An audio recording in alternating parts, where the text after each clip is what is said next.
Welcome to another Apollo Papyrus podcast episode. I am Aaron Apollo Camp. For this episode, my interview guest is the author of the Women of Tel Aviv steamy romance novel series. 3 novels in the series, Crunching Her Numbers, Pulling Her Resources, and Analyzing Her Assets have been published, with a 4th novel, Upping Her Stakes, currently in the works. Her name is Mia Sivan, and my interview with Mia will follow the teleportation sound. Mia Sivan, welcome to the Apollo Papyrus podcast. Thank you, Aaron. I'm happy to be here. Okay. I'll start with your career in investment finance. What was that like? Oh, very general question. I didn't set out to be in investments, but I just found the first job I found out of college. I actually found it in the middle of my 3rd year. In Israel, we have university, not colleges. So it's 3 years, it's a BA. And I found it already on my 3rd year. I found this job, which I wasn't sure what it was, but it was, a foot in to have some kind of work. And then I started doing it and realized I really, really liked it. So I stumbled upon investments, but I stayed for 30 years. What was the most difficult aspect of switching careers from the finance world to writing romance novels for you? Okay, so first of all, great question. And second, I think in investment, investments is a very fulfilling profession in the sense that you can see pretty quickly the fruits of your work. If you are right about the market going up or down, or this equity going up or down, etc., if your prediction is right, you usually proven right pretty fast. It can, because to be wrong more than 1 year is usually, it means you're not very good at your job. So in investments, I had it was very satisfactory, fast. I find that becoming an author is a marathon in more ways than one. It takes a very long time to produce a book, and a book that I like and want to put out in the world. It even takes me longer. It takes a very long time for people to hear about you. So I think the most difficult aspect was that I was used to gratification much faster than as an investment manager than as an author. You write steamy romance novels in the Women of Tel Aviv series, which, if I understand right, has 3 novels currently published. Crunching Her Numbers, Pulling Her Resources, and Analyzing Her Assets. Without spoiling too much of your series, what is the series and each of the books within it about? Okay, so I just want to say all of those books are based on real events that happened to me or to people I knew. And they all happen in Tel Aviv, which is my home city. It's in Israel. And they all feature a financial scam of some sort. And the first book I wrote right after the first book I wrote about my experiences as a wealth manager, which is an investment manager for wealthy people. And the second book is Analyzing Her Assets. It's based on my experiences working in a very, very large company that used to invest for pensions. So I used to invest money for people's pensions. It's the largest money you have. And this book is based on what happens when you work in a company that has a lot of power in that respect, because it has a lot of money to invest. And the third book is based on my experiences as a startup investor when I was acquainted with a woman who lied to get money out of investors, and I based my book on that. So all of my books feature women that work in these worlds, in investments or in startups, and they are usually older women. I write. My youngest heroine is 33, and my oldest is 45. So I'm writing for older women and about older women, which I find that people are actually happy to read about, because many of the romances in the market are for 20-somethings, which makes sense since we all fall in love and do stuff between 20 to 30, but there is a very large chunk of womanhood and men, of course, but I am a woman, I write for women, that do not happen to find true love between the age of 20 to 30 when they're 23 or 25. And I talk about them, how it is to find love at a later age. You have another novel in the works that I saw on your website. Upping Her Stakes is Yes. It's going to be the title of that book. Without spoiling too much of that book, what will it be about, and will it be a continuation of the Women of Tel Aviv series? Yes, it would be. It's about marriage in trouble. The heroine and the hero used to be married, and they are estranged now, and they need to find their way back to each other. I find that exploring marital problems is interesting, again, for the kind of people that went through it, because even if you are still married to someone, after 10 years, it looks totally different than when you just started your relationship. And there are always obstacles that you choose to go through together, or it breaks you apart. And I find that this is interesting. However, I must tell you something that because of I am midway through this book, but I stopped writing it about 3 months ago, because I find it hard right now to write about contemporary Israel, and I find that I really, really wanted to speak about a heroine that was that I wanted to write about for a long time, and I decided to do it now. So my website in that respect is not updated, because I haven't updated the new book I'm working on. So yeah, I am going to finish the fourth book, but right now I'm working on a different project. Your novels feature sex positive and body positive female protagonists in their 30s and 40s. You talked about how well that resonated with your readers earlier in the interview, but why do you empower your characters in this way? How do I empower my character? Yeah, yes. Okay, so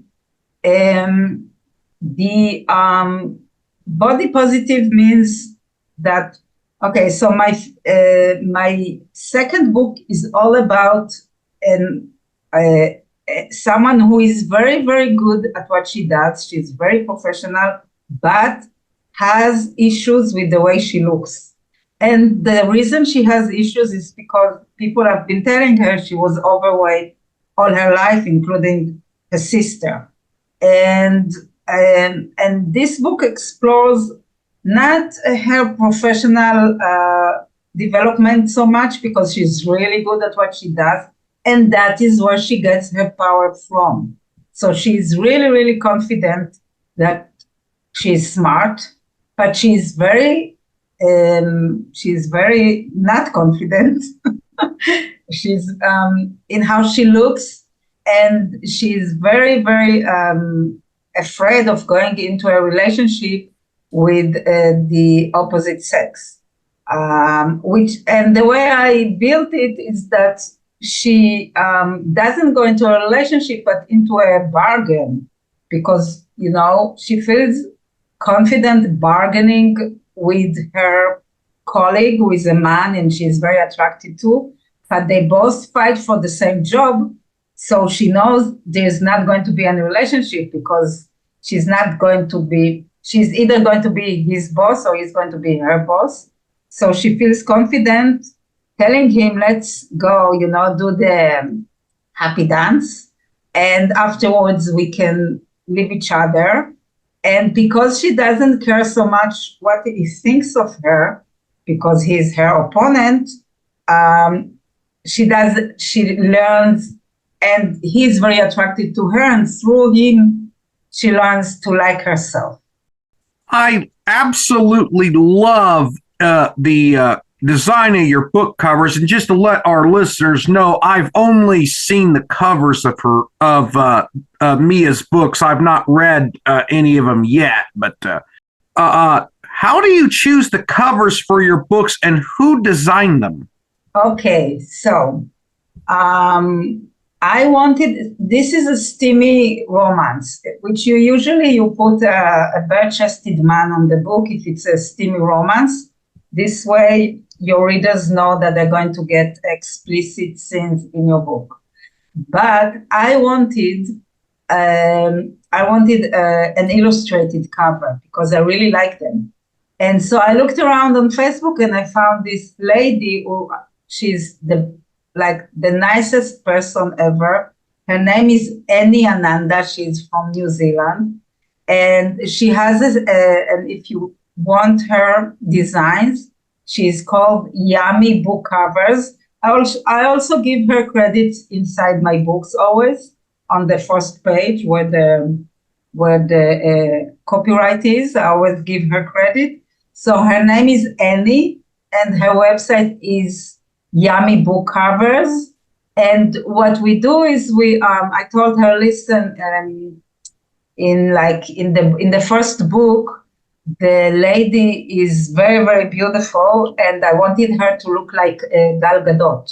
So I sent a Gal Gadot picture to Annie, and what you have now on the cover is Gal Gadot.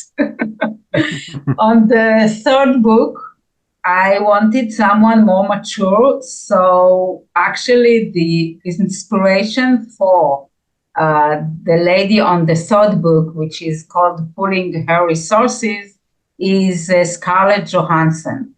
And the inspiration for the lady in the second book is Billie Eilish.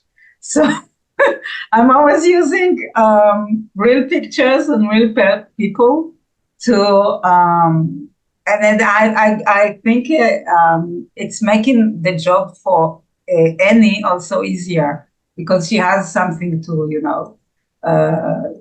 to draw upon. So, and the guys are also famous people. In the first book, the guy in the black is actually Jason Statham, because I like him. The guy on the second book is Jeff Wilbush, who is another actor. And the guy in the third book, actually, we couldn't find anyone, so Annie just drew him according to a description that I sent her, and I really liked it, so it stayed this way. Tel Aviv, which is your hometown, is located on Israel's Mediterranean coast, and it serves as a backdrop for many of your novels, as well as a setting. Yes. What elements of Tel Aviv do you find most inspiring, and how do you incorporate them into your writing? I really Tel Aviv has beaches. It's on the coast, as you said. It's got about 13 kilometers of beaches, which doesn't sound a lot, but nothing in Israel is very large, right? But it is a lot of beaches, and they are very beautiful and very well maintained. So I go there quite a lot. I find that the sea is a great source for health, both physical and mental. I think if you can incorporate going to the beach at least once a week, you won't need Prozac or Clonix. This is my belief. And since I've had an opportunity to test this belief the past year, I can attest that the sea helps me a lot. So I don't know if you live next to a beach. I'm not sure. No, I'm nowhere close. I'm quite a ways inland in the United States. Right. Okay. So for me, that works, and that is one. It's a free resource, right? In Tel Aviv, they don't take money when you go to the beach. Beaches are a public domain, so you can go there. It costs absolutely nothing to go there. And like a beach share will cost you, I don't know, $50 or some. It is all very, affordable and reachable. So for me, the beach is a great inspiration, and I incorporate it in my story almost always. Was it easier for you to write the first book in your series or the subsequent books in your series, and why? Okay. Another great question. Actually, the first book was the easiest, and I'll say why. It just came out in a very organic way. And what I think is all of us have one book in us, is my belief. And I took my time writing it, and it was fun, and I explored a lot. And the second and third books are already like part of a career. So I enjoyed writing them, but not as much as I did the first book, because they were already, there wasn't so much exploration. There was more like a more dry approach, less romantic approach to the whole process. And they also took less time to write.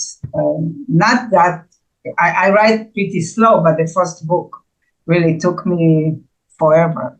So the second and third book, I were in a way easier to write, but not as much fun.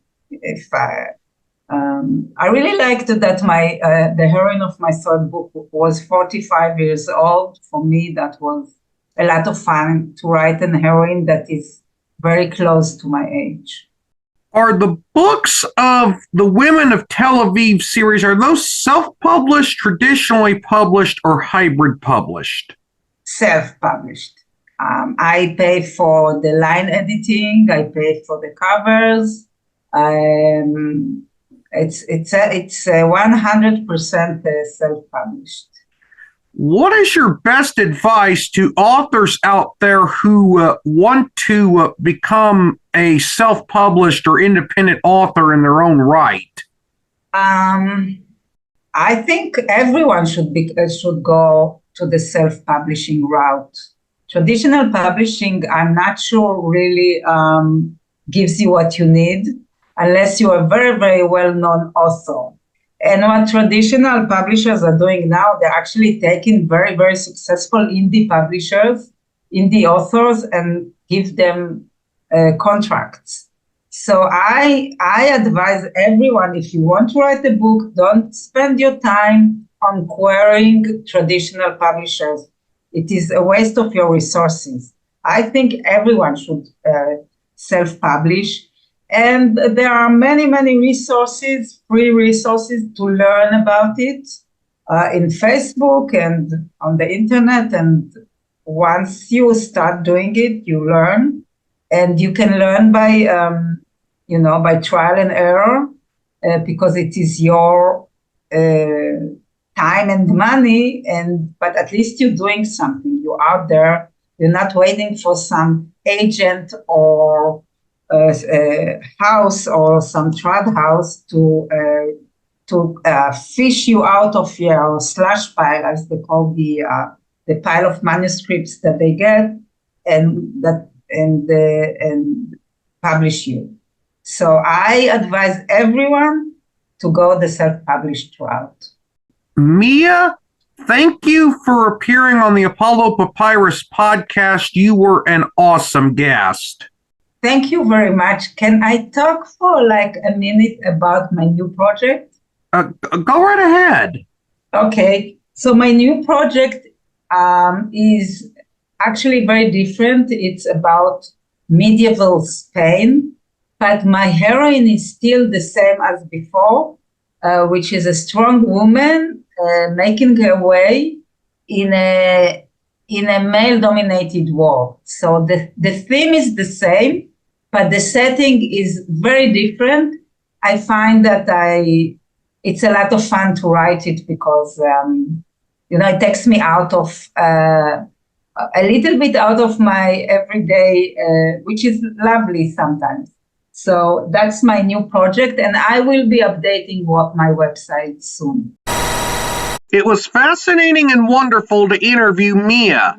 As I'm recording the outro of this episode, much of the American Southeast, particularly Florida, Georgia, and southern Appalachia, have suffered death and catastrophic destruction from Hurricane Helene and its remnants. I hope that the affected areas can get the resources they need to recover and rebuild, because it is going to be a very long and difficult rebuilding process in that part of the world. This is Aaron Apollo Camp reminding y'all to find your writing and reading purpose. Bye for now.